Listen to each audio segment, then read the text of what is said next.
हरिहर समाया, हरिहर समाया हरियालियों में, वही झूमता है झुकी डालियों में। पहाड़ों सागर पर, पहाड़ों सागर पर उसी के हैं जलवे, वही है गरजता घटा कालियों में, घटा कालियों में। जिस तरह अग्नि का शोला, जिस तरह अग्नि का शोला संग में मौजूद है, उस तरह परमात्मा हर रंग में मौजूद है, हर रंग में मौजूद है। हमारे भीतर नहीं है ज्ञान? ऐसा बिल्कुल नहीं। हमारे भीतर नहीं है तो कहाँ है? मनुष्य के भीतर ही है ईश्वर का रहस्य, और कहीं नहीं। मनुष्य से श्रेष्ठ कुछ अन्य नहीं।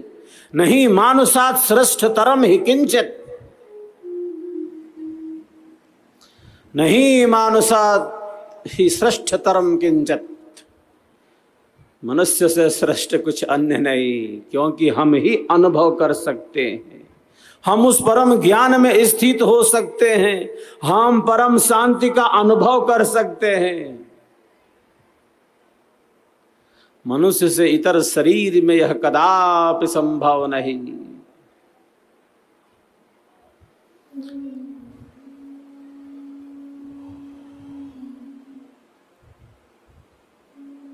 ईश्वर का रहस्य कहाँ है?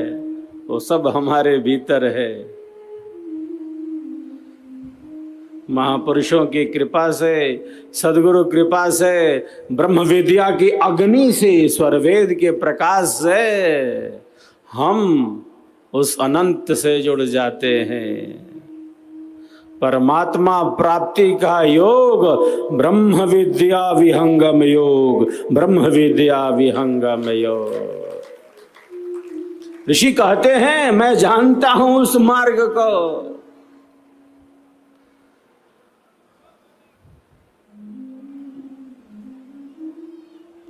जो मार्ग अंधेरे से सर्वथा अलग है।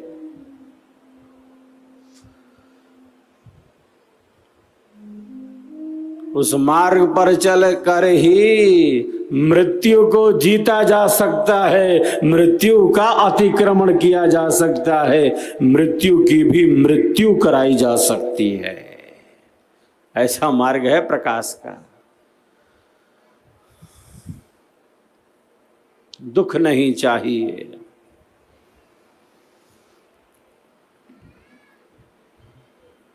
दुखों से सर्वथा निवृत्ति चाहिए। दुख भोग लिया, अनंत अनंत जन्म और जीवनों से दुख भोगते आ रहे हैं। तनिक सा क्षणिक सा मिटने वाला जो सुख है, जैसे ओस की बूंद होकर छूते वह विलीन हो जाए। संसार का सुख ऐसा भी जैसा मानो दुखों से भरा हुआ।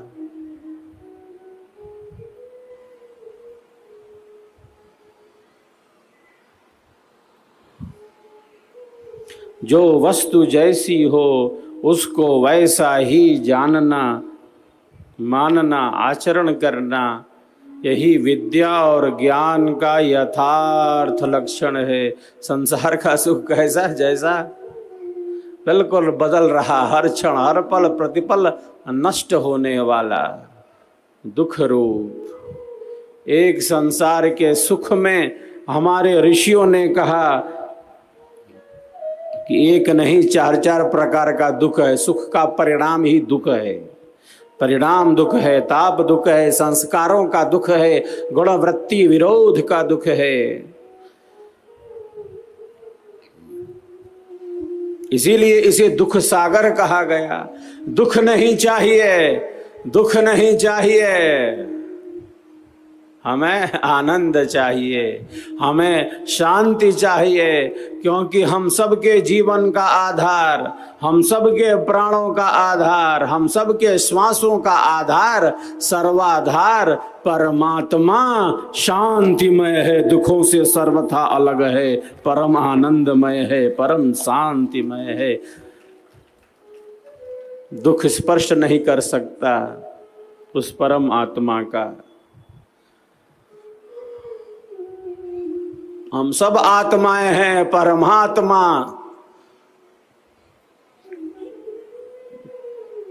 परम ज्योति स्वरूप है, परम शांति स्वरूप है।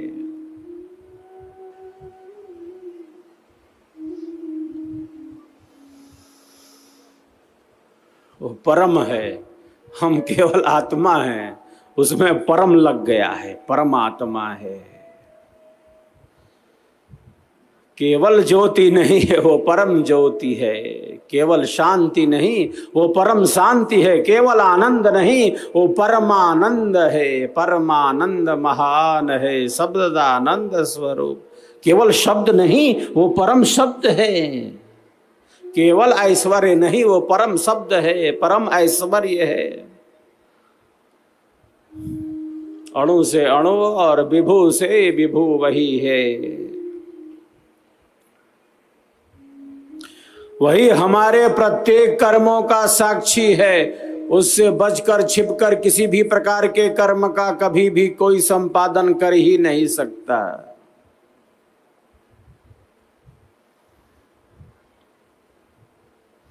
घोर अंधेरे में, अमावस की रात में, घोर घने जंगल में,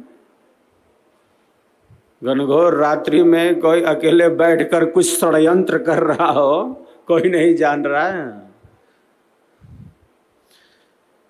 ईश्वर सूक्ष्म रूप से स्थित है, सबके भावों को जानता है। वो मन से भी गति वाला है।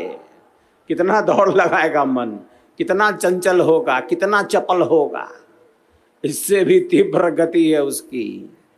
अनेज देकम मनसो जवीवो, उससे बचकर छिपकर किसी भी प्रकार के कर्म का कभी भी कोई संपादन नहीं हो सकता।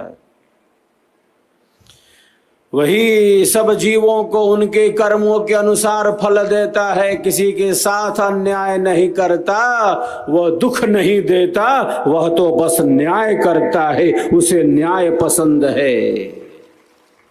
दुख देने के लिए थोड़ी बैठा है डंडा लेकर, दुख है नहीं उसके पास। जिसके पास जो वस्तु है नहीं, वो दे कहाँ सकता है।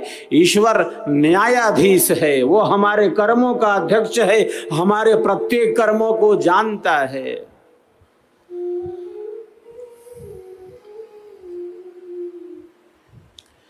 एको देवः सर्वभूतेषु गूढ़ः सर्वव्यापी सर्वभूतांतरात्मा कर्माध्यक्षः सर्वभूताधिवासः साक्षी चेता केवलो निर्गुणश्च। वह प्रेममय है, आनंदमय है, वह शांतिमय है, वह परम प्रकाशमय है, वो नित्य है, वो सनातन है, वो सहज है, निरंतर है। सृष्टि हो प्रलय हो, वो सदैव नित्य एक रस विद्यमान है।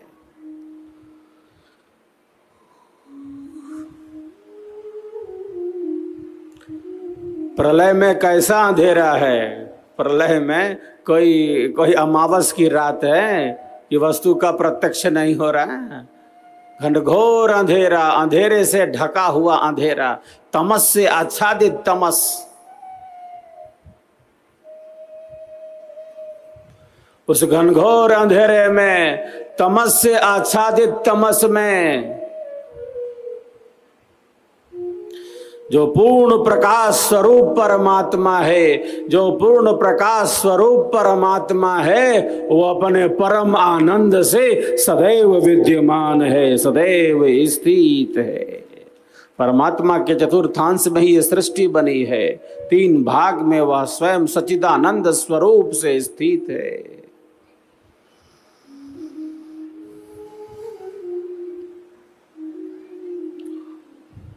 तो जिस प्रकार का हमारा मन मनन करेगा, हमारी बुद्धि विवेचन करेगी, उसी मार्ग पर हम आगे बढ़ते जाएंगे।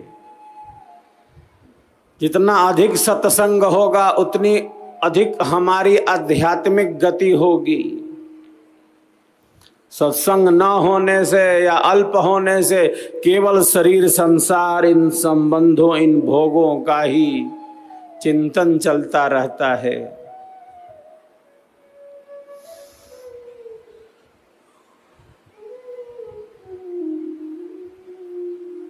सत्संग न होने से, स्वर वेद न होने से या अल्प होने से केवल शरीर, संसार, इन भोगों, इन पदार्थों का ही चिंतन चलता रहता है।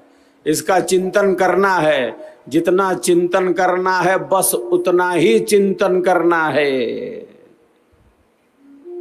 गंगा में स्नान करना है, डूब मरना थोड़ी। घर में रहना है, परिवार में रहना है, अपने कर्तव्य कर्मों का पालन करना है, फंसना नहीं है। गंगा में स्नान करना अच्छा है, स्नान करके बाहर निकल आना है। गंगा में डूबकर प्राणों को गंवाना बिल्कुल अच्छा नहीं है। घर में रहना है, परिवार में रहना है, इन संबंधों के साथ रहना है, इसी में डूब मरना नहीं है। अपने लक्ष्य से अलग नहीं हो जाना है, आत्म कल्याण से दूर नहीं हो जाना, खुद से दूर नहीं हो जाना, स्वयं से दूर ना होना। हमारे ऋषि कहते हैं आत्मानम विद्धि, स्वयं को जानो आप हो कौन। आप शरीर तो नहीं, आप शरीर तो नहीं, आप संसार तक सीमित तो नहीं।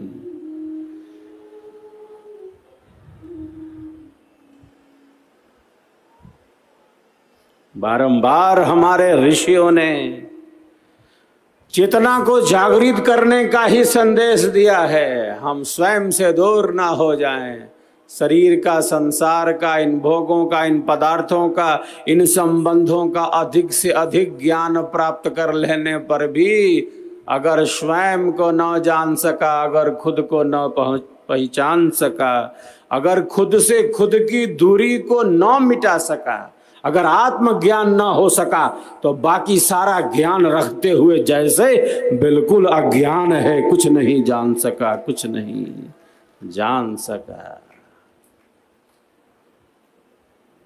इतनी उपयोगिता है आत्मज्ञान की और आत्म कल्याण के मार्ग की। हमारे ऋषियों ने इसी पथ पर निरंतर आगे बढ़ने का संदेश दिया। घर परिवार में रहते, शरीर, संसार, इन संबंधों के साथ किस प्रकार से हमारी जो चेतना है वह आध्यात्मिक रूप से विकसित हो। यही मार्ग है सेवा, सत्संग और साधना का। आध्यात्मिक जीवन का अर्थ है सेवामय जीवन, सत्संग से भरा हुआ जीवन और साधना का अभ्यास। आध्यात्मिक जीवन का अर्थ क्या है? आध्यात्मिक जीवन का अर्थ है अहंकार शून्य जीवन, मैं तू यह वह से भिन्न जीवन, आत्म कल्याणकारी जीवन, आत्म कल्याण के पथ पर लगा जीवन, संसार को साक्षी भाव से देखने वाला जीवन।